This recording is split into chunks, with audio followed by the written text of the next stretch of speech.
Tokyo. U.S. President Donald Trump will meet North Korean leader Kim Jong-un in Hanoi on Feb. 27 to 28 in the follow-up to the first-ever U.S.-North Korea summit that took place in Singapore in June. Trump is looking for significant progress on the denuclearization of North Korea in exchange for a promise of economic assistance, but Kim will not easily give up his powerful nuclear deterrent, which is a key safeguard for his regime. Will the summit produce real progress on denuclearization? Here are 5 issues that will be at the heart of the upcoming summit. What does Trump want from Kim? The main U.S. demand is that North Korea give up its nuclear weapons, and its intercontinental ballistic missiles in particular, after the country demonstrated its capability in 2017 to strike the continental U.S. Denuclearizing North Korea, if successful, would be a major diplomatic achievement for Trump that would help divert public attention from domestic scandals and bolster his bid for a second term in office.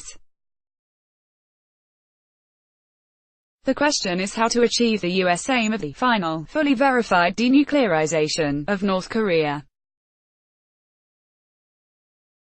As a first step, Washington wants Pyongyang to agree to a specific timetable for denuclearization and take a concrete step toward that goal, such as return to the Non-Proliferation Treaty (NPT), full disclosure of its nuclear program and acceptance of international inspectors. Trump is apparently trying to accomplish the complex task through direct negotiations with Kim.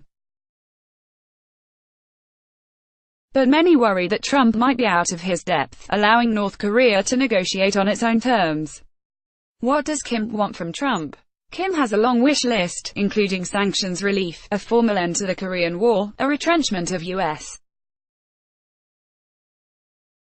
and South Korean military forces, formal diplomatic recognition by the U.S., a peace treaty and major economic assistance. Sanctions relief and economic assistance are of particular importance to Kim's regime, which has shifted its focus to economic reform following its successful testing in November 2017 of a ballistic missile seen as capable of reaching the continental U.S. North Korea believes it has already done enough, having demolished a nuclear test site and halted missile tests and detonations for more than a year. It is simply waiting for an offer from the U.S. with nuclear weapons in possession and China as a close backup. Pyongyang has little to fear. What is the likely outcome?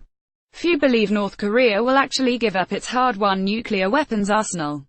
The country is expected to make just enough concessions to keep Trump happy, but no more. North Korea is thought to be ready to receive inspectors from the International Atomic Energy Agency at its main nuclear complex in Yongbyon, north of Pyongyang, but has not signaled its readiness to return to the NPT and dismantle the Yongbyon complex. In exchange, the U.S. is likely to agree to an end-of-war declaration proclaiming an end to the Korean War. It would be a political statement without legal power, the adoption of which will not alter the deployment of U.S. military forces in South Korea, which act as a bulwark against potential North Korean aggression. It's just rhetorical. It's a political gesture, says Robert Kelly, professor at Pusan National University in South Korea. Next comes the real peace treaty, which should be real, but it's going to take a while to get there because relevant actors are just too far apart. Other possible concessions by the U.S. include allowing the resumption of North-South projects, such as the Kaesong Industrial Complex just north of the demilitarized zone, or tourism at Mount Kumgang in North Korea. The U.S. is expected to keep economic sanctions in place. Stephen B. Agin, Washington's top nuclear envoy, said last month, "We will sustain the pressure campaign. Why Vietnam?" By holding a summit in Vietnam, Trump is sending a message to Pyongyang that countries that were at war with each other can have a positive relationship, that Pyongyang can keep its regime and doesn't have to become a democratic country, and that it should focus on economic reform, not on nuclear development, says Stephen Nagy, senior associate professor at the International Christian University in Tokyo. Vietnam is also a useful role model from Washington's point of view, because of its independent attitude toward China. Historically, Vietnam is always cautious about Chinese dominance in the region, says Sean Ho, Associate Research Fellow at the S. Rajaratnam School of International Studies in Singapore. How does China view the summit? Beijing is naturally wary of too rapid a rapprochement between Washington and Pyongyang. China doesn't want North Korea to be overly close to America in the medium term, says Ho. China wants as many countries to be friendly to China, pro-China, as possible, especially countries in the neighboring region that share their land border, while Beijing is likely to nudge Washington to reach a nuclear deal with Pyongyang, a key ideological partner. Beijing could show more flexibility on bilateral trade issues if the U.S.